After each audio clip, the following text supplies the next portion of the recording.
I'm resident of Collinwood for YouTube, Joel Sands. That is Christine Pierce. That is Cara Tilltz from Between the Shadows, the Dark Shadows podcast. Recently had a video about Quentin, which is really, really, really good. Thanks for the shout out, by the way. Yeah. Yeah. So my first question is, Barnabas, he goes back to 1796 from 1897. He's still trying to get Josette. He does prevent her. He gets Aunt Natalie to help him lure Josette to, not commit suicide. So he finally gets her not to jump off Widow's Hill, thank God. But she still ends up dying by poison, I believe, if I'm not mistaken. Yeah. Like it's destiny. Josette is going to die no matter what. This is not like Sarah Connor situation. So but on his merry way back to Josette, he sees this strange looking altar with the snakes going up it and stuff. And he meets these strange looking people named Oberon and Haza. He doesn't know their names, but they're all dressed up in cloak. They look pale. Pale as ghost almost. I love the makeup job on him. What do you think of Oberon and Haza here? Who are these people? Yeah. I mean, I think up until this point, we've never seen anybody that looks like them. You know, I mean, we've seen ghosts and zombies. You know, we've seen the ghost of Bill Malloy. We've seen the ghost of Jeremiah, and none of them look like Oberon and Haza. And Haza, is that her name? I can't remember. But yeah, no, I mean, kind of like, okay, what's going on? And this is after Barnabas says, "I'm lost at Collinwood," and then you have these two. Yeah, that was crazy. I mean, it looks like they're getting ready to do a sacrifice right in the middle of the woods, which is kind of where that goes, sort of. But like, what is this? Well, it is an altar. Yeah, exactly. It's kind of where this is headed.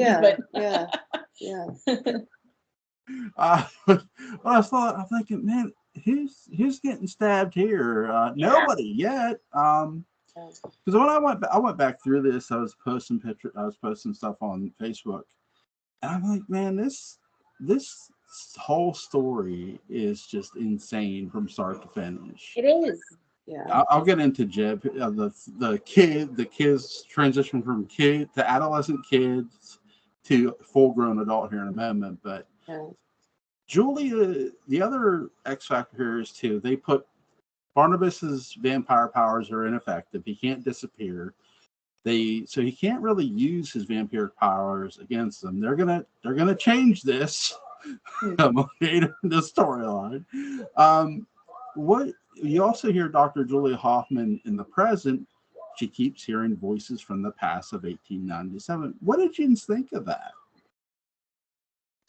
Considering she had just been there, and it's not like she's confused. She knows these voices. Like, she's just been there, and she's panicked because she can't find Barnabas, but she can't make sense of, what is being said, even though she's just been there. She's missed a little bit, so she's not sure what's happening, and it's. I mean, I don't know, because at this point, once we see Barnabas on the altar, he can't use his vampiric powers against these people. I think we were feeling kind of like Julia did, like, what? Except we have the added bonus of knowing what's going on with Barnabas, and she doesn't. Right? It's wow. I mean, it's like her hearing like these voices, like, and like you said, she had just been there. It's like I was thinking, like, once you're in one place and you go back to another, it's like these people have met you and you now are known to these people. Right. And it's like almost like if somebody is trying to call out to you from the past or from somewhere in the world, like now that they know you, maybe they're trying to get her help. Yeah. Like they're calling out to her, like trying to, that's what I thought when I heard him. Yeah. And that's, I didn't think about that. Good point. For whatever reason, they're calling out for help, and Julia's it for some reason. Right. Yeah. Well, you'll hear the phrase "echoes of the past." Mm-hmm. So I think that's what she's just hearing, like the echoes of the past that she was a part of for so briefly. Yeah. She's met like so many. She met like a bunch of characters there. Yeah. Here's a question for you, Beth. So the Leviathan altar wasn't always there, as we know. So how did it get there? Magic. Something was changed. Something. Okay, so we learned that the Leviathans have been there since the beginning of time. Yeah. So it's not like the Leviathans just became a thing. Right. So I think, and I don't know what, I don't know who, but somebody went back in the past and changed something. And I wonder, I mean, for us, the thing that we saw, the thing that changed in the past that we had already seen was that Josette didn't jump. Yeah. She didn't jump. She did die by her own hand, but she didn't jump. But that one little thing, Natalie was the one who pulled her back instead of Barnabas, because Barnabas knew if he went, she was going to jump. So he sent Natalie instead. Yeah. But something, I don't know if that is the thing that changed. And now that the Leviathan altar is here, but something like that, one little tiny blip was changed in the past. And I think that's why the Leviathan altar is now here. And I don't know. Like, just another train of thought about it. Maybe it has always been there, and it's only visible to who they want to see it. True. And not going to get off on too much of a bunny trail, but thinking like that, the Leviathans have always been there.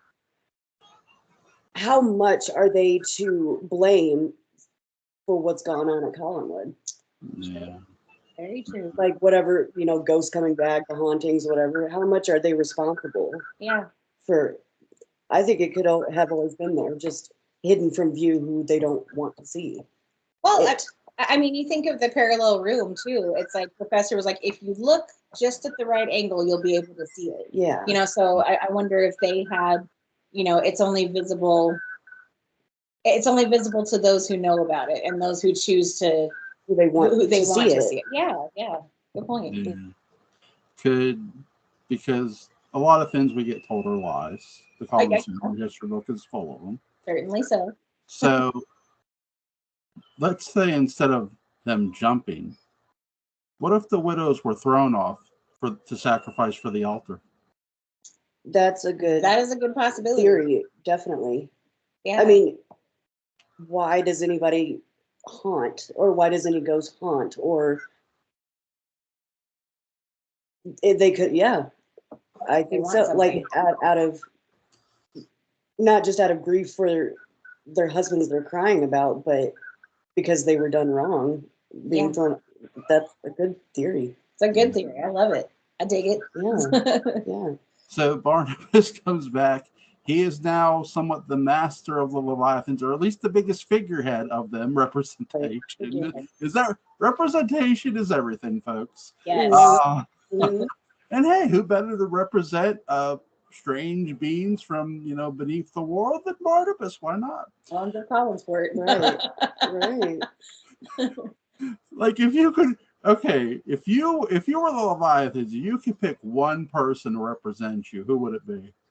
Barnabas Collins. If I was coming to Collins. Yeah. There you go. My God.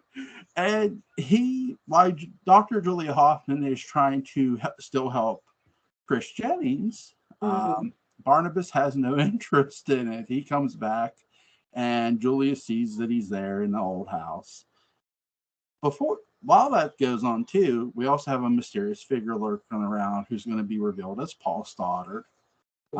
Which that's a lot of fun because hey, Dennis Patrick gets to come back Yes. and play Paul Stoddard.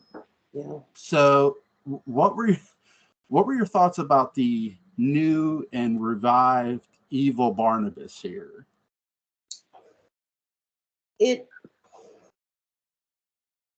Sorry, I'm thinking how to say this.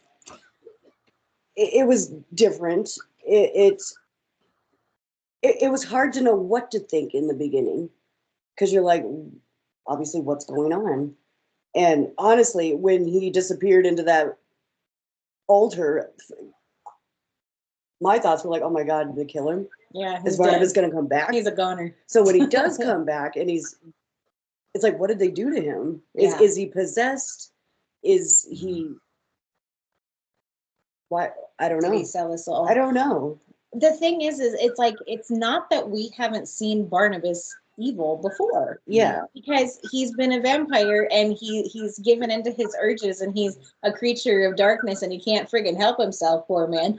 But so we've seen him be a heel, we've seen him be evil, but not on this level. Like this level was totally different. Yeah. Like he was like his whole attitude, his whole stature, like it was just like even his eyes had changed, I thought. Like just had that very I mean sinister, but on a whole different level. But almost blank. Almost blank, yeah. Like something else was that obviously he wasn't thinking for himself. Yeah. For once. Yeah. It's like, yeah, it was. Yeah, it's like a mixture of some sort of weird mind control. Right. And like he had almost like he had no soul. Yeah. Yeah, exactly. Yeah. Which is funny coming speaking about a vampire with no soul. But yeah, if you have more souls. He had more souls a vampire. Yeah. Yeah, and it's funny. That's what we see later on with other vampires. Like they have no soul. It's like they're just blood sucking creatures. Mm-hmm. And it's like, no, Barnabas had a soul, but yeah, that checked out once the Leviathan showed up. Yeah. Like his soul was locked in the box, you know, and yeah. It's like there's some sort of weird exchange that goes on within the box to the person. Right. Yeah. It's really weird. It's like I like how they do it because if you open the box, you're one of them. That makes sense. I mean, it's why the box is around. Yeah. Yeah, which is cool. I love the fact that it took like the fact that David Collins gets to be keeper of the book too. Yeah.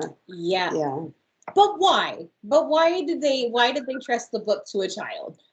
Maybe the innocence of it. Maybe just the innocence of a child. I've always wondered that because I'm like they went after Barnabas, but Barnabas wasn't the keeper of the book. But you're right. Maybe the innocence of a child, you know, because a child. And within that, children can be manipulated any way you want them. True. To be. True. Good answer. Maybe. I'm a peep.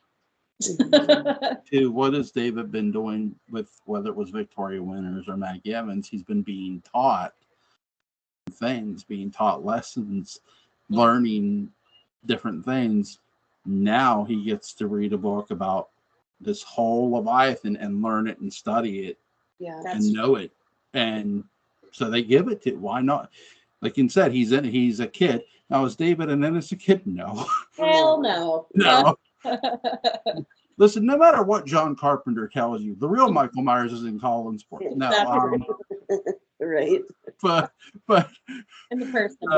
But David was a wicked kid before the Leviathan ever showed up. Jesus, God.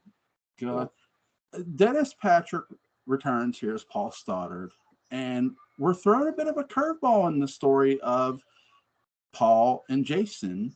When he finally talks to his daughter Carolyn at the Blue Whale, because Maggie arranges the meeting, which I love. By the way, what did you both think of that Maggie arranging the meeting? That was so Maggie. Yeah. Like because she's not just lost her dad. This was a while ago, but but having that bleeding heart, that is so Maggie. Yeah. To read. Because she knew that Carolyn deep down wanted to talk to her dad, even if she was pissed off at him. Yeah. She wanted to talk to her dad. And I mean, and that's typical of someone who knows that their dad's out there and, mad at him, sure, but wants that chance to talk to them and see if they can defend themselves, see if they have an answer. Everybody wants answers, but yeah. And I like that. It kind of showed where Maggie and Carolyn's relationship was at the time, like how close they had become. Yeah. After Maggie moves in and becomes the governess and everything, how much their relationship grew, because that was Vicky and Carolyn at first being very close. It was. And now Maggie's like the new sister in the house, you know. And, yeah, and Maggie was Carolyn's op.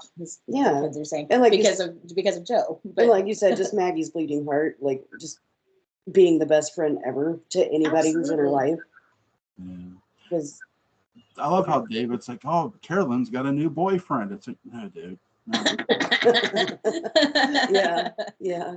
Like rewatching the Leviathan arc and listening to the lines again, it's like, wow, David is really trying hard to avert suspicion here. It's like, yeah, give that kid an award. Right.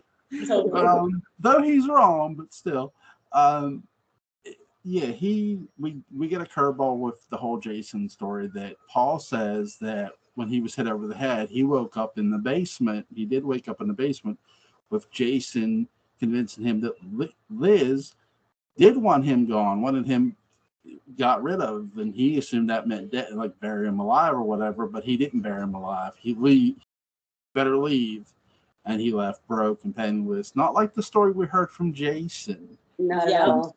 So my question is, did you believe Paul's story when you first heard it?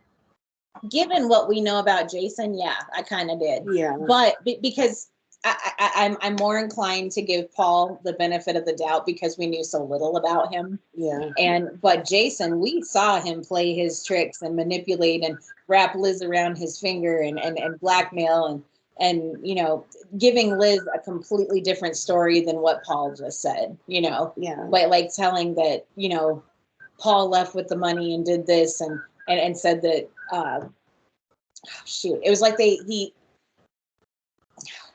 I'm trying to figure out how to say this, but like Jason said that, you know, Paul woke up and said, let's leave, you know, and but Paul said that Jason told him like playing Liz and Paul against each other, and feeding them different bull crap, you know, trying to get what he wants, because I think Liz gave Paul Jason a little bit of money too when he took care of Paul, you know. I mean, I don't doubt that Jason didn't give Paul a dime. Yeah. Like, he just sent him on his way. He's like, you better get out of here. Because Jason claims that after, you know, Paul got up after being whacked over the head, they left together. But Paul says that he never spoke to Jason after that. Right. Like, hasn't seen Jason after that. Right. So right. I think I'm more inclined to believe Paul because that's just the sort of man that we know Jason is. Yeah. You know? Yeah. There's a lot of defining moments in Jason McGuire's life before his death. Yeah. The non-wedding and the reveal of the non-body. Yes. The conversation he has with Vicky at the Blue Whale about her lineage a bit to show this, he's a son of a bitch. Yes. And then the greed that kills him, seeing Barnabas and Willie with the jewels at the old house, he's looking in the window. So, I mean, you could believe that's where Paul's story, when you're thinking about it, it's like, okay. Yeah. And he told it so easily, like with, you know, like with such calmness in his voice that I believed him, you know, even if it was all bull crap, I believed it. He's like, after all these years, why would I lie? True. What's the point of making up another story? Right. I'm penniless now, so what does it matter? What's it matter? Yeah. And who doesn't miss a beat between each other? Dennis Patrick and Joan Bennett. Yeah, I know. Classic. Their scenes together in the hotel room, just going back and forth, are classic. What did you think of that? They were fabulous. They had a chemistry that was pretty rare. I mean, most of the characters had this just amazing chemistry, but there was something about the two of them that you believed they had been married at one point. Even though Dennis Patrick had played Jason McGuire, you still believed that this was Paul Stoddard and they had been married at one point. You could just... And it's funny, I think I've said this before in a past episode or something, but like, it took me way too long watching it a few times. It took me way too long to realize that it was Dennis Patrick. I remember that conversation. He never came back. I'm like, yeah, he did. I was like, oh my God. She was no friggin' way. I'm like, watch I promise you. So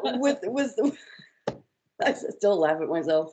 But with that said, the dynamic between Liz and Jason, and then you get to see the dynamic of her and Paul. Dennis Patrick both times, obviously, but the way he just switches it up. Yeah. But their dynamic is like the same. But the fact that he fooled you and you didn't realize it was, I mean, just goes to show. Like, I had just seen the light. I couldn't believe it. But yeah. I think that a lot of the character differences is the way they're dressed between Jason and Paul. Yeah. Paul looks a lot older than what Jason did when we saw Jason because of the facial hair, the hair on his head, and two, the show is in color when Paul Stoddard arrives. Very true. And Jason McGuire, it's black and white. Yeah. Exactly. So there is good. They did a good job making the characters look different from what they were, not just be different. They did a good job with their costumes and their makeup. I mean, when we sit here and say Fair David played Count Patafé, it's like, yeah, he did, and then he played Ben Stokes, and it's like, okay. Yeah. And Sandor. Sandor. Those were like three different characters, and it's hard to believe the same guy played them all. You know. So we have some new characters. We had some new characters show up in Collinsport. Philip Todd and Megan Todd, the married couple who open up an antique shop, and they start collecting Charles Delaware tape hangings along with other artifacts. Yes. And that piqued somebody's interest, Dr. Julia Hoffman. Yeah. So what did you think of the Todds and their antique shop here? I feel like, do you want to go first? I'm sorry. I'm just like talking over you. Well, I guess mine's quick, but all this for a few episodes, Carolyn's all of a sudden, coming home with these things, and Vicky comes home with a painting, and we hear about this antique shop, but we rarely get to see in town as it is. Yeah. So I think I said this in a previous, but it was nice to see a brand new set. Yeah. And be in a different environment and new people, like you said, like brand new people, like brand new characters. It was pretty cool. And as it turns out, this antique shop seems to be the meeting place of the Leviathans. We later on learn, Yeah. Yeah. I mean, like their sanctuary hall. Not only, Megan and Philip were chosen for, to carry the child to whatever, not carry the child, but to be the watchers of the child. Yeah. And then that's where Carolyn and Paul met up for, it was a safe place for the Leviathans. It was like the headquarters or something. Yeah. Yeah. But yeah, I mean, it was kind of a breath of fresh air to get some new characters, to get a new scene, to get a new spot of Collinsport that we hadn't seen before. And, that storefront, where Grant Douglas was hit with the car because Barnabas has no reason to have a license and he got one anyway. Or he's just driving a car without one. We don't know, but it's probably that. It's probably that. But you can't really show that birth certificate at the DMV. Okay? Yeah. I once put a suspect list of the people who I thought taught Michael Myers how to drive, and Barnabas was on that list. Yeah. Not Barnabas. One time when me and my wife were going through the town of Connersville to come home, there's like some antiques. There's two different antique shops, and we were like past one. I said, we should stop in there and see if they have a Leviathan box. And my wife said, I will smack you. Right. You can have your marriage. Right. Yeah. Well, she's like, no, we're not asking them if I know where that's for Dark Shadows. I'm not stopping.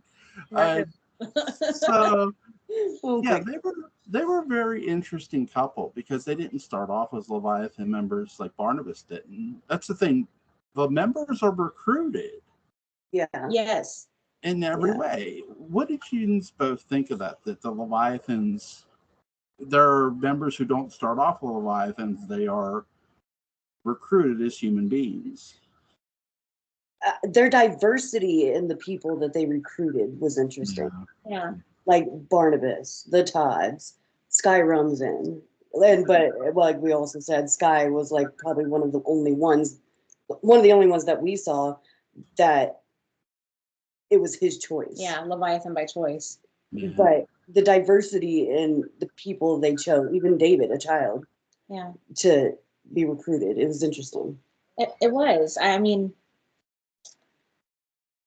it makes you wonder what their formula was. You know, it was like, what is your ultimate plan here with all these people? I think all of them had something in common, and it's like, what is that? What was that one thing in common? And honestly, here's what I think. I think the common denominator was family. Yeah. They wanted, you know, people who were family oriented, because these Leviathans, that's, even though they're obviously a cult, but that's a family of sorts as well. Somebody who's going to have each other's back and protect the secret of the Leviathan. You know, that's only something that somebody with family solidarity could do. Yeah. And I mean, and Sky being a Leviathan by choice, he is the exception because he and Angelique didn't have a family. But you think of Barnabas, who was very family oriented, the Todds, who wanted a baby and start a family. I think that is you know, they got all of the Collinses, who we already know the solidarity with the Collinses, you know. So I think, speculation, but that's what I think the common denominator was. That's a good theory. Good theory. And then there's Bruno too. He's a Leviathan. Yes. He shows up later in this arc as he just comes into the antique shop. Fault. Yeah. So yeah, you're right. The Todds eventually get a child here, and his name is going to be Joseph, little baby Joseph, and they're watching him, I think, for Philip's sister initially, or somebody. One of them's sister. They're gonna fake family members for the hell of it. We need a cover story. Barnabas gives them their cover story, right? Because again, he's their figurehead. So, what did you think? Because the baby grows up they go through many stages really fast with the kids. Joseph, Alexander, Michael, then to Jeff. What did you think of the pace of the kids? Typical soap opera. I know, the rapid aging of children. But the cover, I think they were running out of family members to babysit for. It's like, how many times can you tell this story? Like, who's this kid? It's like, who's that kid? It's like the baby was Philip's sister, Alexander was Megan's sister, and then Joseph or Michael. Who the hell knows? Right? Like, with a random kid on the street, we're gonna just right. And each one got more bratty as older they got, and I include Jeb Hawks with that because he was the brattiest of them all. Oh my god! Yeah, the original Anakin Skywalker, in a lot of ways. Yes. I really think that, you know, the guy who created Star Wars was a closet DS fan. I really do. But I could be wrong. I could be wrong about George Lucas. Don't quote me on that. But no. Well, think about it. Jeb, in every way, because there's a book with the Leviathans about what rules to follow. Yeah. Before they get, no, I'm not done, Logan. But, no, I do not want to come play the Xbox. Not yet. No, I feel your pain. Teenagers, right? Anyway, sorry. Anyway. That's precious. I love it. Anyway, the Leviathan. So they have this rule book, and before Jeff breaks it, really, Barnabas tells Alexander to come here, and he refuses at first. And I'm thinking, oh shit, is there going to be a power struggle here? Yeah. What did you think of that? Like, a lot of because he reminds you of the typical, shithead kid. It's like, no, I'm not going to listen to you. No, you're not my dad. But then when he becomes Jeb, it is the same thing. It's like, and then Jeb is an adult, so now he feels like, I don't need you anymore. I'm the boss now, and this and that. And but it started with Alexander. Yeah. Yeah, nobody wants to follow the rule. Like, he doesn't want to follow in the rule book. And it's not Barnabas who just says this. And also David, who's the keeper of the book, says it to Elizabeth, because Barnabas instructs Elizabeth to kill Dr. Julia Hoffman. She does not. And David says, well, you followed the path of Leviathan. She goes, well, no, I just couldn't do because of everything she did for us, which is the reason Barnabas couldn't kill her either. Right. Right. And well, real quick, what did you think of that? Both Elizabeth and Barnabas cannot kill Julia for the same reason. Solidarity. That's what I'm saying. Yeah. Yeah. I mean, both of them had this. Yeah. To kill Julia Hoffman off, first of all, without even thinking about the characters, to kill Julia Hoffman off would have been the death of Dark Shadows at that point. Yeah. I'm sorry, but it would have been. Like, she was such a staple.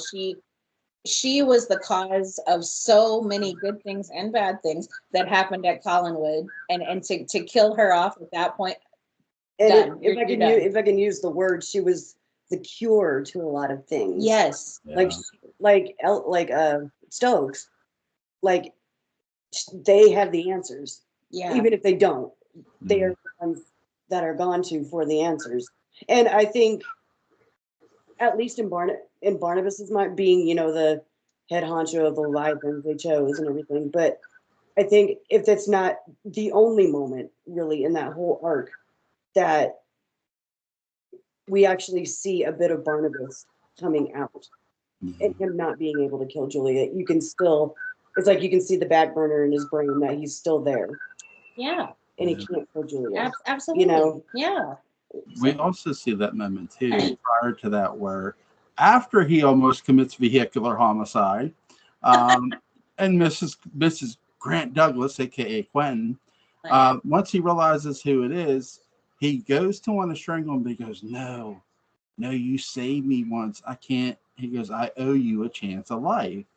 Yes. Yes. Solidarity. He's making a conscious soul choice not to kill somebody. Yeah.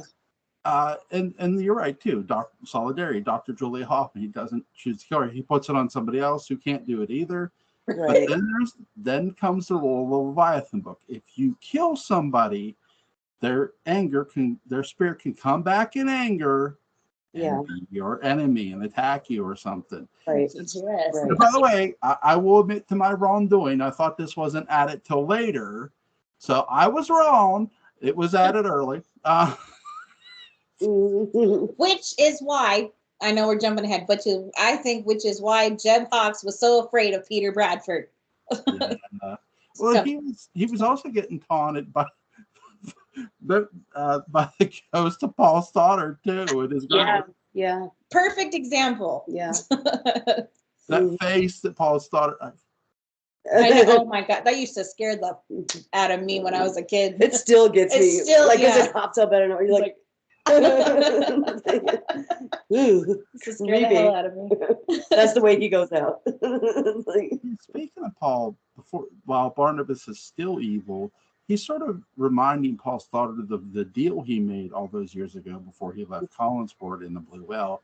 Yeah. And we see Barnabas be evil with Paul Stoddard and torment him. But it was also written in the book that Paul Stoddard was to give Carolyn away to Jeb Hawks. That doesn't happen. Thanks, Jeb. So what did you think of all that? First, Barnabas, like basically taunting, in every way, taunting Paul Stoddard. Yes. Taunting is definitely the right word because he doesn't come all at him maniacally all at first, and taunting what he knows. He's very calm with Paul. He's very smiling at him with his dead eyes because his soul is compressed in somewhere, and you know why you're here. You know what this is about. And he's like, no, dude, I really don't. Yeah. I have nothing. What do you want? It's like, and talking about, riches, and Barnabas is just sitting there with that smile. And I'm like, dude, that scared. Barnabas actually scared me, Yeah. And it was, taunting was the right word. Yeah. Crazy. Yeah.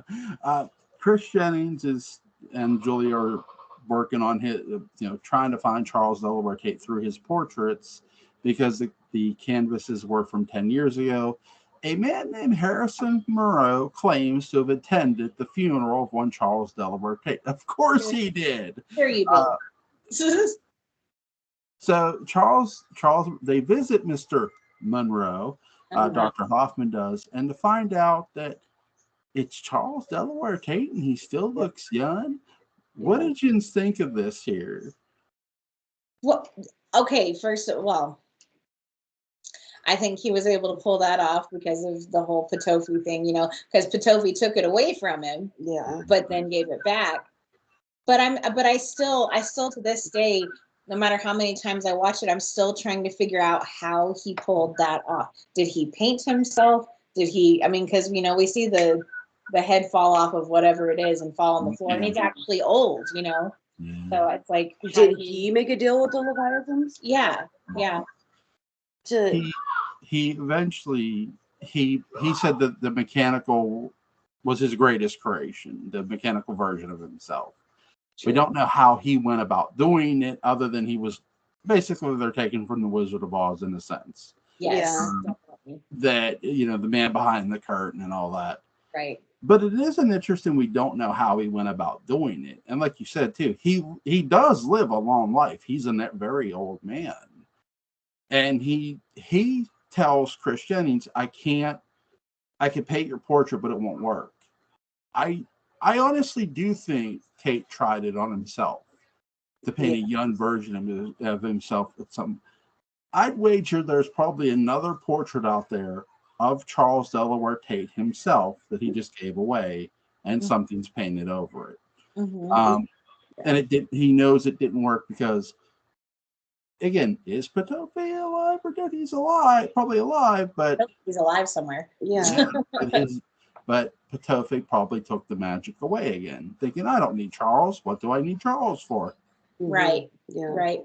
Because at one point it would have worked, because it worked for Quentin. So I personally would like to know, when did it stop working? When did that conversation happen? When did that stop being a thing for Charles Delaware Tate? But then in this Leviathan moment in this arc, we have to think of Olivia Corey too. She has a painting as well. Yeah. So how recently did that happen? Right. Because she's still young and beautiful too. Yeah. She's young and beautiful. Quentin is still young. His portrait's still working. Yeah. So we all know that means Petofi's alive. Also, too, I mean, who gets to make a deal with death every day? Really? If you think about it, we all do if we're still here. Olivia Corey is standing on a bridge. Harry Vincent. Olivia Corey. No, Olivia Corey is standing on a bridge, and a mysterious figure comes and talks to her. And after Quentin left, and she decides, screw it, I'm going to jump. Even though he tries to talk her out of it, she does jump, but he brings her back and makes a deal with her that if she can find Quentin and convince him to love her and all that stuff, they'll be together and she can live happily ever after. So first of all, what did you think of Mr. Best, and what did you think of Olivia Corey's deal with Mr. Best?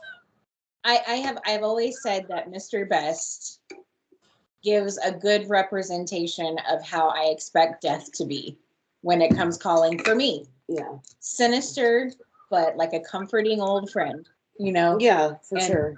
He wasn't mean to her. He wasn't, he didn't taunt her.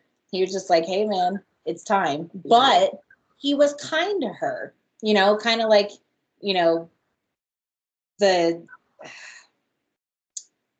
like death putting his arms around you to comfort you, as you're being brought into the afterlife or whatever.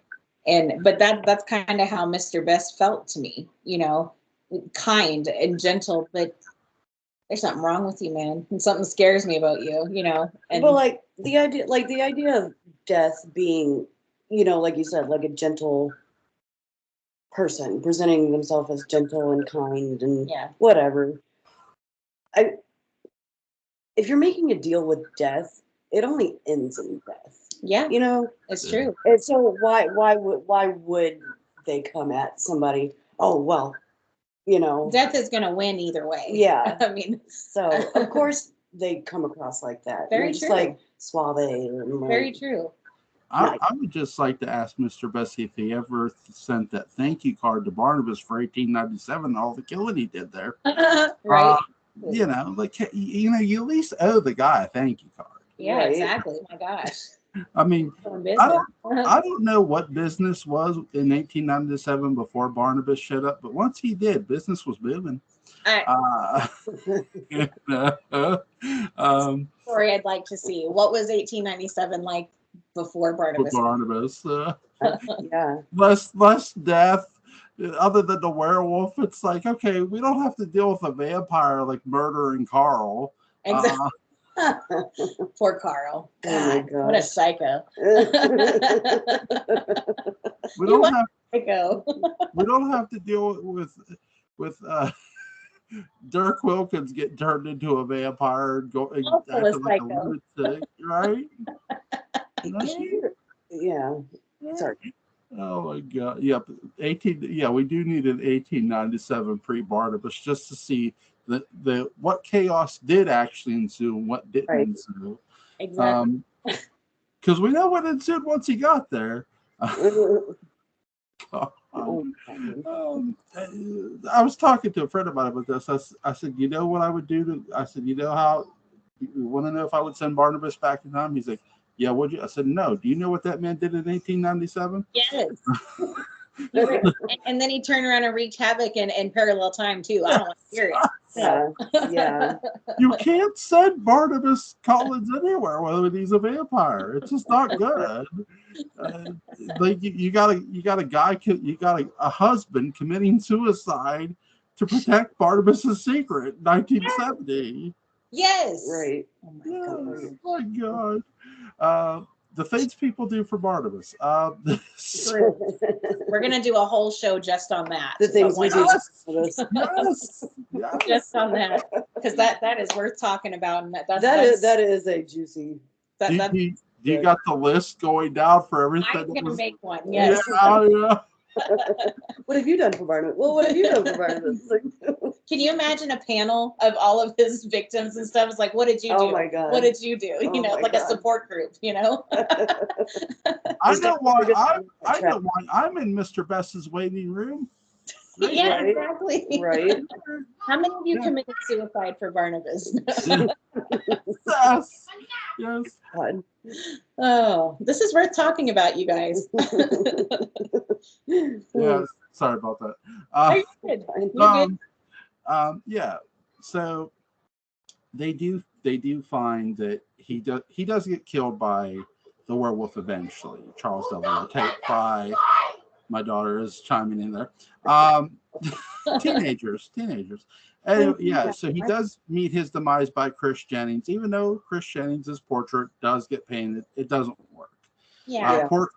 Poor Chris, right? Yeah, oh, yes. But we also find out once Jeb shows up and starts killing people left and right, because he kills Sheriff Davenport.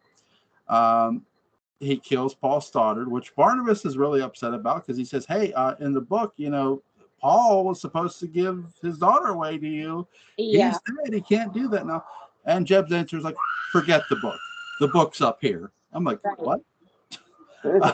Okay. Right. So a lot of questions. So what did you think of Charles Delaware Tate's death? Because I was hoping for Chris that would work. And I'll be right back. Okay.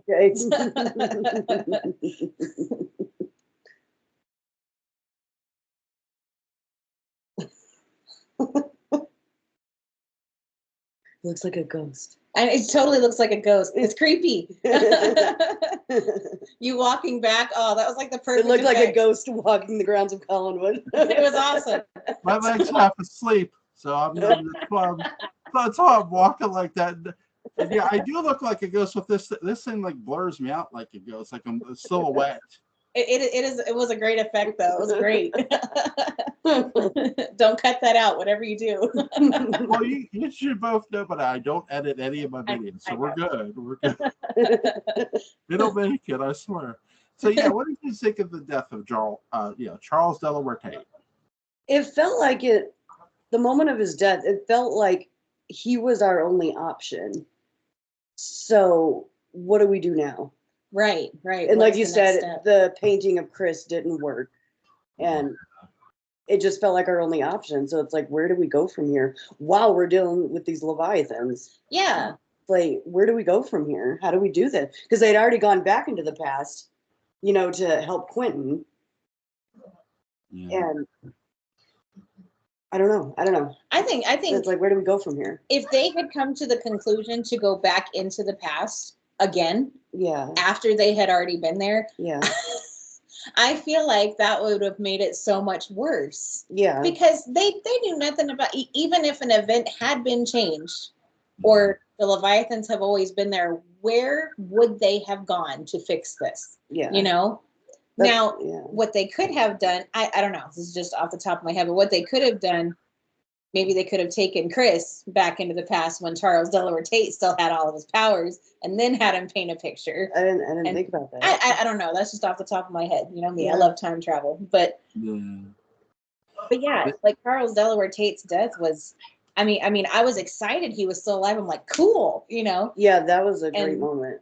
And then he was gone as quickly as we found out he was back, you know? And it was just, I was like, well, crap. Okay. Yeah. But his death was very shocking. It's like, okay, maybe this is gonna work for Chris, and it doesn't. And like you said, the hope for Chris ever becoming just being a normal dude is gone. Yeah. Quentin's and then when you see Quentin's portrait and how it's all old, it's like, oh my god. Yeah. Did Chris sort of luck out and stay a werewolf? Who knows? But it's yeah. I mean, yeah, sure. Quentin didn't suffer the curse, but you know, immortality is a curse in itself. You know, I mean, it really is. I mean, sure, it sounds cool to live forever, but who wants to live forever? You know. I think what you need to do is like get two portraits. Quentin of when he's younger and Quentin when he's all old and stuff, and have it on Cara's wall. You know, I would. Like a before, after, like, yeah, I could work with this, right? I have to pause just a second. You should have seen her when we met David Selby at that Remembrance Weekend. Oh my God, I could. I'm like, Cara, we really do have to go now. Come on. I like being alive, but I could have died right there. I know, I could have died happy. For real. It was a dream come true. That was one of the best moments, I think, ever. Up there in best moments ever. But oh my it was goodness. great. I'll have that picture blown up next to his old. Yeah, that's awesome. That's awesome. Oh my gosh. This is what Quentin really looks like when he's old. Okay. Yeah. It's a little better. Yeah. I can't talk because I grew up having a crush on Barbara Stanwyck, and I didn't know how old she was when I was a kid. Yeah. So I was like, how? And my mom's like, you realize she's this old? I'm like, huh? So? Like, no, I didn't know that. Like, what? So no, I did not know that. But with, sorry about that. But with, here's my next question, if I could ask it. What did you, when Barnabas gets turned back into a vampire by Jeb Hawks, what did you think of that? Oh man. God, the look of anguish on Barnabas's face, like that was again. It was. This is like what, the third or fourth time he's become a vampire again. But I mean, that's your curse, Barnabas. Yeah, that's the curse. It's happening again. No. But it was that look of just anguish, and then the depression that came after. Yeah. When he realized he was a vampire, like the sulking and the depression and the isolation he put himself in. And then just for a brief while, you know, you could see Barnabas kind of falling back into his ways, you know, like Maggie, you know, he went after Maggie again, you know, and that's like you said, it's that depression. It's like this is what, the third or fourth time he's become a vampire again.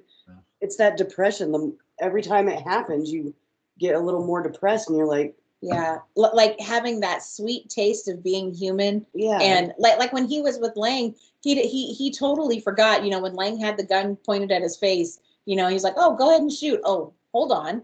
Wait, I'm human. Yeah. And it's I'm it was mortal. that, seeing that and all the human moments and all of the changes he decided to make because he was human now. And now I'm just going to embrace this Collins family that I have instead of trying to get my old Collins family back. I'm going to embrace the new Collinses. And Right. just that taste of freedom from the curse. And when it got, you could just see the look of all hope and despair, like it just on his face, like all hope draining and despair taking over. Like, this is really going to be the death of me. Yeah.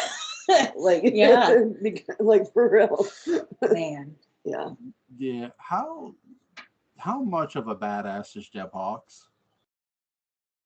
Are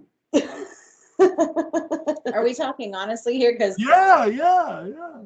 like I said, he was the most bratty of them all. And honestly, I don't even know if I would call him a badass. I don't know, because he had such a short time where he was likable and was being a badass. Yeah. But that was so I felt like short-lived. that was kind of payment for being such a pain in the ass, So I don't know. I did like when he, started becoming the hero and fighting. Yeah. That was great. And then you kind of found yourself like rooting for Jeb Hawks, like, come on, man, do the right thing, and and killing Nicholas Blair too with the shadow, Yeah. And Angelique, who is married to billionaire Sky Rumson, who looks like she's living happily ever after. By the way, this is called Dark Shadows, not Happily Ever After. So it's like watching the movie Death Wish. Bad things are going to happen to whoever loves Paul Kersey. Yes. So in Dark Shadows, if you're in love, it's not going to last. Nope. Right. Nope. Happiness does not last. It's like in the DS rule book. So she's happy, but somebody's interested in a certain painting she has because it's a Charles Delaware Tate, and that somebody happens to be Dr. Julia Hoffman, who shows up on a little island in Maine, off of Maine, and the look on Laura Parker's face is amazing. Like, by the way, she looks absolutely beautiful in the outfits they put her in with Sky Rumson. That's another thing. What did you see? Because you get to see her in even more modern clothing here, not in 1897. We did get to see her in some modern clothing when she was in the present before. But what did you think of her outfits here? Angelique's outfits. Okay, to me, she had never looked more human. Yeah, she's stunning. And the difference between her here and her as Cassandra, she was still in disguise as Cassandra. Still in disguise. Here she was purely Angelique in 1970 or whenever time we were. And still a witch, but choosing to live clean.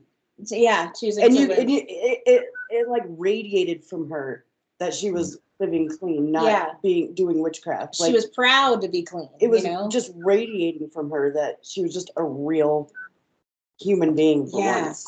I loved this Angelique. I mean, she because you could tell that this was something she had wanted. Like, she chose this, and her master gave it to her, and but still made sure she still had all of her powers, but was a good girl. She was actually doing her best to be a good girl, And who other broke her sobriety? Barnabas. Of course. This is like, I'm gonna swear off cookies. There's a knock on your door. There's a Girl Scout cookie. Girl Scout. I know. Just kidding. Give me some Lindt. Thank you.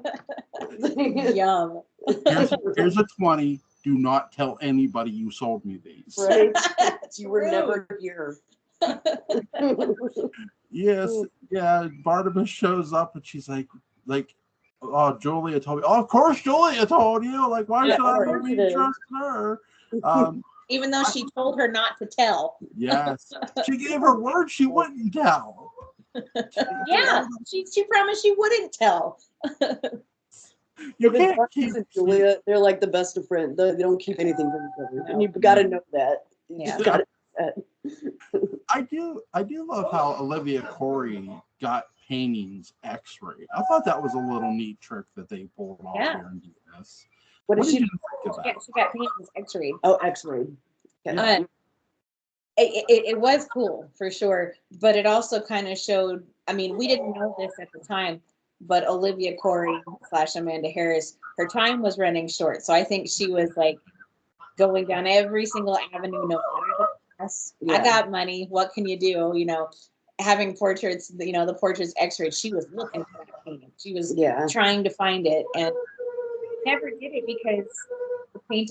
What happened to the painting of Quentin? Like it was kind of like stashed away somewhere, but they finally found it. I can't remember.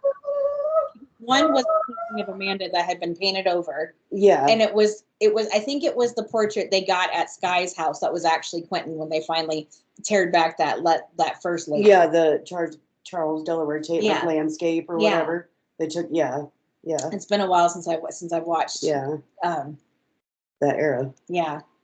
But yeah, I mean, I think Olivia Corey thinks she was getting desperate. Yeah. And it was kind of a cool modern thing of that time. You know, because we always feel like we're living in such a period. Yeah. Like Collinsport is like its own world, like time. With its own times. Yeah. Like, because the only time they really refer to like a real world place outside of Collinsport was like going to Bangor. That's a real place. Going to Boston. Going to Boston. Yeah. But otherwise, it's like its own little world where our time is not their time. Like it's invisible to the naked eye. So like you get there by accident. So her X-raying portraits, like that's a pretty modern technology thing at that time. Yeah. That was interesting to. We also do get the mention of the moon landing. Philip Todd does mention that hey, we sent men to the moon. Right. Yeah. And that happened. Right. I do agree with you. The X-ray is a really cool thing too. Yeah. And my wife said my daughter's excited. Sorry.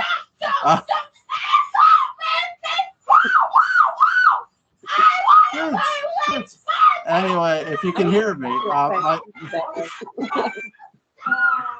so anyway, my next question for you is, so I do like the fact when they do the dream sequence with Jeb Hawks and Carolyn, that he sees how terrified Carolyn is, and he goes, "That won't work at all. She can't be terrified of me." And I think that's sort of where Jeb is slowly falling for Carolyn, because he realizes, I can't have her be terrified of me. I can't have it be that way. Right. It's like, are you starting to feel human feelings? Yeah. Like. Yeah. It's. I mean, Carolyn was the payment for whatever the Leviathans did for Paul in the beginning. Yeah. And they gave him money. They gave him money and money. Yeah, the riches. Yeah. Yeah. And, money and fame, and well, not fame, but money and wealth. And wealth. Yeah. And your most valuable possession, Mr. Stoddard. Mm-hmm. Yeah. That was his daughter. I wouldn't realize that, and it's like, I mean, it didn't really even cross his mind because he wasn't close with Carolyn. Yeah, it didn't really cross his mind that was his most valued possession because he didn't feel like he had that. It wasn't his. Yeah, exactly. So why would he think that?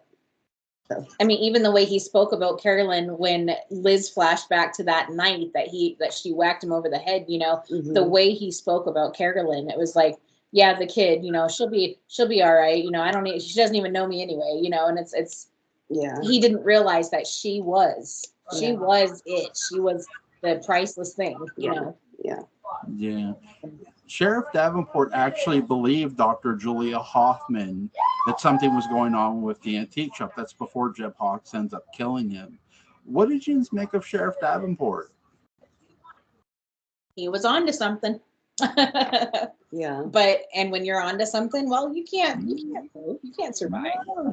Not in Collinsport, no. No, you get to meet Mr. Best next. Congratulations. Right. It was just like we felt about Sheriff Patterson. Yeah, think. yeah. And then onto something too way back then. He's Yeah. like, okay. I like how he gets brought back to serve Jeb as an undead zombie. Yeah. Yes, and watch the werewolf, you know, and it's, He gets to babysit Maggie. How hard is that yeah, for sure. Right. Like you're in it, you're basically in it, like in this abandoned little basement or tomb or whatever it is, and Maggie's waking up and here's Sheriff Davenport fresh out the grave. Oh God. Yeah. And Bruno's just having a conversation with him like it's no big deal. Like, oh yeah, hey. Like this is the conversations everybody has at a bar with a zombie. Like no big deal. Right. Yeah. Yeah. Like, no big deal. Just a typical day. So I get the feeling that the Leviathans have actually raised the dead before and had them work for each other. That's the feeling I got too with that. Yeah. This was not a new thing. This was not a new thing, and even if we hadn't seen it before, but they did it like it was no big deal. I mean, Jeb went to the grave and said, "Get your ass up," and here he comes. You know. Yeah. Yeah. So, yeah. What did you think when the werewolf actually looked like he had attacked Jeb or got into a fight with Jeb at the old house? I was like, is Leviathan's is their plan gonna be uprooted here? Is the werewolf gonna take him out? Yeah. I think we've mentioned this before, but it's like up to this point, nothing has even phased these Leviathans. Right. Nothing has phased Everything's them. gone off. Their plan has gone off smoothly. Nothing scares them. Yeah. We don't know what their weakness is. It's like how far does this thing go? Like how powerful are they? What are their weaknesses? We have no idea. And then this werewolf shows up, and Jeb Hawks is ready to have a dang heart attack because he's terrified. Right. We're like, oh, the werewolf scares them, you know? And just speaking of that real quick, it reminds me, like, I had wondered, like, you know, when Jeb was going around killing people. Yeah. Like it made me like when he's in killing mode, and hear me out. I always wondered, like, is he like, because like in the box, I mean, it sounded like a monster breathing. Yeah. So it's like when he attacks people, does he like turn into a monster when he's attacking people? I think so. Or does he, you know what I mean? Yeah, no, totally. Because we already know he's a shapeshifter because he can turn human. He can, you know. So it's like, does his face like open up like the well, we never know what he looks like in his true form. Yeah. You know, the writers left it up to us to imagine what he looks like. Yeah. You know, or like when he's in mode, is he a beast? I think so. I think whenever he is in attack mode and kill mode, I think he is his true form. Yeah. Yeah. I'm afraid of Jeb Hawks. Yeah, he's tall, but he's kind of a goofy looking guy. God bless you, Christopher Peanut. I forget what episode that's called, but there's an episode of Kolchak the Night Stalker starring Darren McGavin where this person can look like somebody you love or somebody you know, and then it kills you. Yeah. In its natural form as a creature. Yeah. Right. I don't know if that's what they were going for with a Leviathan. I don't think so. But it did sort of remind me of the Leviathan, but it's like, wait, why is it luring them in as somebody they know, to sucker them in to kill them? Right. But with the Leviathan, it was like complete opposite. You did hear the breathing, the sinister breathing, and this is like 11 years before John Carpenter's Halloween. Yeah. And the fact that they did, very Val Lewton, left it up to the audience's imagination. Hey, what is this? What, Yeah. you know, never answering that question, I think, really keeps you going back to this arc. Like, what the hell was it? Absolutely. Absolutely. I mean, here we are talking about it 55 years, 60 years later almost, you know, and it's like, what did that dang thing look like? You know, and we're speculating. We're like, what does Jeb Hawks look like in his real form? You know? So I think the writers, I think they're successful. I mean, here we are talking about it, you know, and it's you know. Carolyn, actually, Humpert Allen Ostrader returns as Nicholas Blair. So Uncle Nicholas came back. What did you think? Uncle Nicholas. Yes. This is his shot at redemption, baby. Like I've said this before, I probably really couldn't tell you. I freaking love Nicholas Blair. I know he's sinister. Yeah, I know adore he's him. evil. I don't give a crap. I love Nicholas Blair. I just adore do. him too. I just do. I mean, when we got him, when he first came on the scene, you know, Angelique was wreaking havoc, and we had seen Angelique being wreaking havoc. But then Nicholas came and shut her down. Oh, It's like somebody to put her in her place. Yes, this is exactly. Great. This is and great. and then when he came back, you know, he was working for the Leviathans. And honestly, I think this was the shot of redemption. You know, Nicholas screwed up with with Adam and Eve, and now he's getting his second chance. And I'm like, okay, Nicholas, are you actually going to pull this off this time? You know, Right. Makes me wonder though, was he still as high up in the chain as he was when he was doing Adam and Eve? Or was he demoted?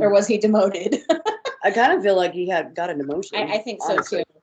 too. Because I mean, we've just talked about this, but when he fell in love with Maggie, you know, Diablo said that is the worst of all the sins, is falling in love, you know. So I bet he did receive a demotion for that. Yeah, and like we said, like I think it was redemption. Final warning. Yeah. So yeah, I think the Leviathans were a chance for Nicholas to regain some status in the underworld, but yeah, I don't know. Gain Diablo. I think he was on a very short leash. Angelique does a lot of mischief too. She puts Quentin and Maggie under a love spell with each other. The trident on the shoulders.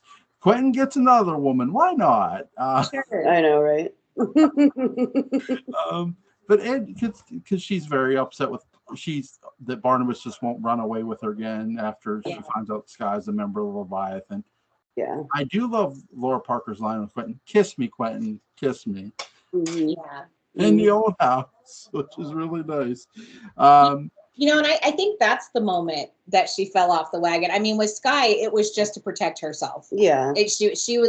He was coming to kill her. She got him first. Yeah. But I think the moment that was just a defense mechanism. And okay, Angelique, I hear you. That's only in certain circumstances. But when Barnabas said no for the umpteenth time, that's what made her fall off the wagon. Yeah. That was the moment. Yeah. We do get, sorry if I cut anyone off from politics. We do get Josette in a seance saying, you'll find somebody else. And before that, we had Barnabas looking at Angelique's portrait, realizing she had moved on from him and from it all. So was that a bit of foreshadowing, you think, at all? I think in some way, yeah. Yeah. I do. Yeah. And I think even if he would never admit it in a million years, watching Angelique move on, I think that did something to Barnabas. I think it did something to him. Well, yeah, because ultimately, jumping way ahead, but ultimately in the very end, when she was finally actually dead, he was like, freaking A, I did love you. Yeah. Like, why did I fight it all these years? Yeah. Like, so yeah. Yeah, I agree. And shame on you, Barnabas. Yeah, shame on you. You know, a little too late, my friend. But like, why? A lot of things happen. Megan gets turned into a vampire by Barnabas, and it's not the only Leviathan member he's bitten. He did kill a girl when he first became a vampire again with the Leviathans. Yeah. The assistants, the girl who showed up in the Blue Whale was a Leviathan member, and he bites her, kills her. Yeah. What did you think of Megan Todd, the vampire? I mean, Marie Wallace was amazing. Oh, sure. Marie Wallace was. But as far as Megan Todd, it's so sad. It's so sad. It is sad. But the way that things had gone for Megan, everything fell apart for her. Yeah. She lost the antique shop because it caught fire, or Barnabas set a fire to the antique shop. And she also lost her husband. This woman had nothing left. And for her, I think that's why she didn't want to be cured when she was a vampire. She's like, what do I have to go back to? Yeah. You know, this is fine. I dig on this. And but yeah, to see poor Megan, you know, we saw her start off on the show. They kind of seem like newlyweds. I don't know if we actually find that out, but you know, they kind of seem like newlyweds. They're ready to have a baby and start a family, and just for her to meet her in. No, but who saw that coming? Who saw that coming for her to meet her in the way that she did? You know, it's crazy. Yeah. Yeah, it was really heartbreaking. Marie Wallace, it's like she was never on the show long enough. And this was her longest character. And it's like, man, you could not give this character a good, like, why? You deserve better, my dear. I know. I do like the fact that while she was playing this, she actually got to do the ghost of Jenny Collins once again. Right. And appearing to Chris. That's right. Yes. That was nice to see. Because that when you go back, it's like I had actually forgotten about that. I'm thinking, oh, that's right. Yeah. Yeah. So that was really cool to see. So Jeb falls in love with Carol, and he grows not just he did have a heart, but he also grows a soul and falls in love with Carolyn. So they do get Carolyn becomes Carolyn Collins' daughter Hawks. They get hitched, they get married, whatever you want to call it. Mm-hmm. So what did you think of Carolyn and Jeb? She finally got married. She finally found a relationship that worked. But again, is it gonna last? No. I mean, no. This is a segment that we've been working on for a while that we're, you know, trying to organize, but the relationships of Dark Shadows. But you think about it, and when has there been a relationship in Dark Shadows that has Ever worked, you know? One that was either happy or didn't fall apart. I still, in my research, cannot find a single one, you know. But this marriage to Jeb, you know, it was like, wow, she actually got married. She finally did it. Elizabeth has been trying to marry her off since the show started, and it finally happened. Yeah. And it makes you wonder with Isaac Collins, like his wife is listed as Annabelle, I think, Annabella or something. It's like, okay, what happened to his wife? Did she just have kids and die, or what? Like, did it fall apart too? Like, you know what I mean? Like, makes you wonder. Yeah. Like, when did the dysfunction just didn't start here? Like, what went on in England and Europe and all that stuff too before they came over here? Like, we need some backstory. I think I've said it before. I would love that story. Yeah. Of that story.